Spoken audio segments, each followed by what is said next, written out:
Esame Palangos širdyje, Basanavičiaus gatvėje ir šiandieną klausinėsime žmonių apie jų nagus. Ar lakuojatės nagus pačios, ar eina darytis į saloną? Einu darytis į saloną. Aš ir salonę darausi. Į saloną. Į saloną. Pas manikūro meistras eina. Irgi pas meistrą. Einu pas grožio specialistę. Ar teko kažkada susidurti su nagų problemom, besisluoksniuojantis nagai ar sausos odelės, kažkas tai tokio? Ne. Jo, buvo. Bet pakeičiau meistrą ir viskas išsisprendė. Panašiai. Ne, niekada. Ne, po kol kas ne. Irgi ne. Šiaip tai ne. Ir žinokit, esu pati meistrė. Kaip tik esu meistrė, atrodo viskas gerai.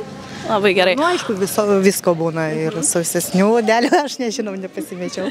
Ar nagus lakuojatės pati, ar eina darytis į saloną? Į saloną einu vieną kartą į metus. Tai susitvarko tik tai, kad palaikyti tvarkingus nagus, ar ne, gražius? Taip, nes dirbu sveikatos srityje ir negaliu lakuoti nagų. Supratau. Tai, žodžiu, visada renkatės kažkokius, jeigu renkatės neutralius atspalvius, arba labai gražus nagai čia atostogom. Atostogų nagai. Atostoginiai su blizgučiais, labai gražu.